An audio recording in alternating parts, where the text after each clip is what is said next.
Salam olahraga pemirsa yang ada di seluruh tanah air. Berjumpa kembali dengan saya Jilo Custain pada hari ini yang akan terus mengupas timnas Indonesia, timnas senior ya, yang siapa di antara kita semuanya yang berdada merah putih, berdada cinta tanah air, yang tentu saja jangan lupa untuk selalu mendukung perjuangan anak-anak timnas Indonesia, baik itu yang akan berlaga di Piala Dunia U17 di bawah coach Nova hingga timnas senior di bawah Patrick Kluivert.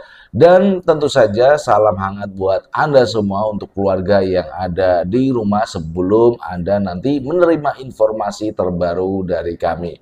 Baik, informasi yang terbaru adalah bagaimana kita akan membahas Nathan Choaon ya. Nathan Choaon, pemain timnas Indonesia di kiri, di back kiri ya, yang telah bermain untuk Swansea tetapi jarang dimainkan, kurang mendapatkan menit bermain di Swansea, dan akhirnya pada musim ini dibeli oleh Willem II Tilburg. Pada saat yang lalu ya, beberapa waktu yang lalu, Willem Tilburg II ini telah melakukan uji coba versus Sparta Rotterdam, dan alhamdulillah Willem II ini bisa memenangkan pertandingan dengan skor 3-1 pada saat melawan Sparta Rotterdam. Ini merupakan sebuah keberhasilan buat saya untuk seorang Nathan Choaon. Karena apa? Melihat potensi apa yang dimiliki oleh Nathan Cho ini, sebenarnya saya pikir ya pemain ini cukup berbakat di sisi kiri pertahanan Indonesia. Kita di kiri itu ada Kelvin Verdong, ada Dean James, ada Shane Patinama, ada Arhan Fikri. Kemudian kita juga tidak melupakan satu pemain ini, masih muda, ganteng ya, punya kualitas yang sebenarnya bagus, cuman dia kurang mendapatkan menit bermain saat kemarin itu di Swansea City. Nathan Choaon ketika Indonesia menghadapi Australia itu banyak sekali kesalahan-kesalahan Nathan Cho yang saya kaget.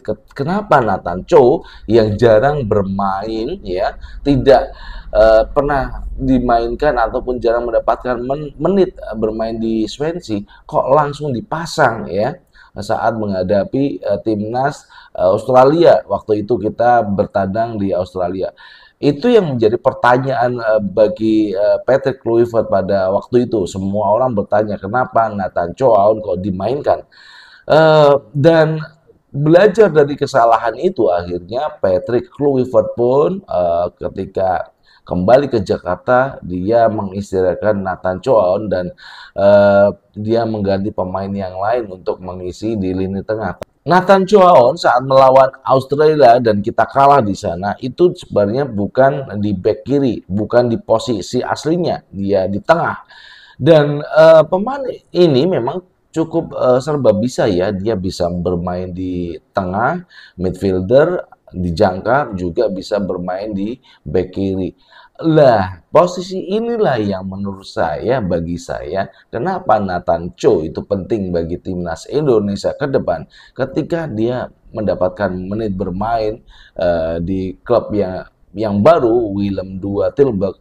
Mudah-mudahan pemain ini mendapatkan jam terbang yang cukup sehingga kualitasnya semakin bagus. Kalau pemain itu kualitasnya bagus, maka yang terjadi adalah feedbacknya kepada timnas Indonesia. Bagaimana kita bisa menilai seorang pemain dari dia nggak pernah bermain, kita nggak bisa menilainya. Kalau dia bermain satu musim full ya di Willem II Tilburg ini, saya jamin pasti kita bisa menilai seberapa pantaskah dia itu masuk timnas ataupun masuk skuad timnas Indonesia. Dan yang terjadi adalah pada musim yang lalu di Swansea dia jarang dimainkan, susah untuk berkembang di Swansea, akhirnya dijual. Dan ini menjadi PR ya bagi skuad kepelatihan, bagaimana mereka jangan mengambil sebuah langkah yang bodoh, memainkan pemain yang jarang dia mendapatkan tempat ataupun dia nggak menjadi pemain reguler di klubnya masing-masing. Seperti contohnya Nathan Choaon ya. Ini sebenarnya pemain yang cukup bagus dari kedatangannya.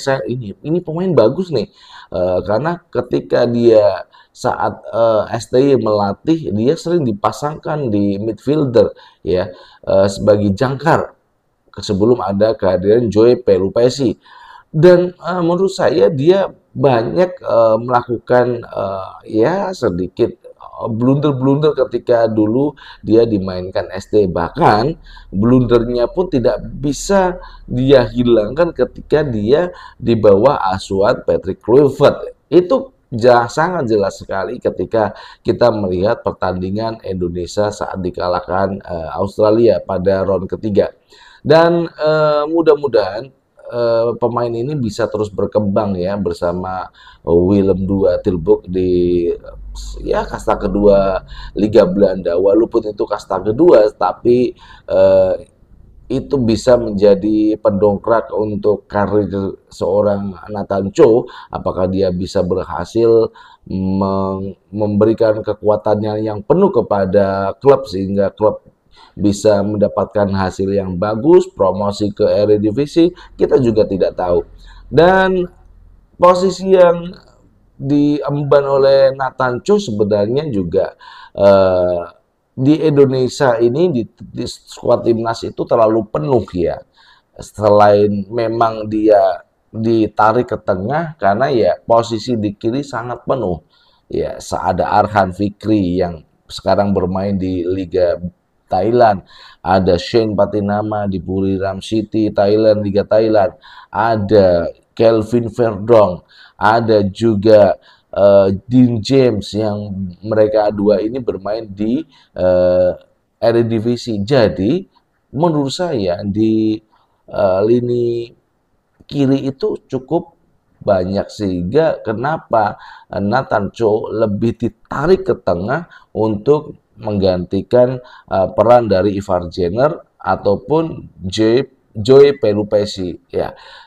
Itu saja yang bisa kita sampaikan kepada Anda. Tentu saja kita patut bersyukur tentang kabar Nathan Choaon yang akhirnya mendapatkan klub dan dia kemarin itu telah melakukan uji coba bersama klubnya dan Willem Tilburg 2 itu akhirnya menang melawan Sparta Rotterdam. Mudah-mudahan musim depan dia bisa bangkit dan membawa Willem II Tilburg ini naik ke Eredivisie. Demikian yang bisa kita sampaikan kepada Anda semuanya. Mudah-mudahan apa yang sudah kita sampaikan bisa memberikan wawasan tersendiri buat kita bagaimana pemain timnas kabarnya hari ini dan apakah mereka masih bermain atau jarang dimainkan pelatih. Tentu saja kabar yang akan kita berikan bisa memberikan Anda. Dan itu saja yang bisa kita berikan seputar timnas Indonesia dan pemain-pemain kita mudah-mudahan selalu mendapatkan tempat utama di klubnya masing-masing, menjadi kepercayaan dari para pelatih yang menunggangi mereka. Inilah yang bisa kita doakan kepada pemain-pemain yang sudah berjuang untuk negara ini. Salam olahraga.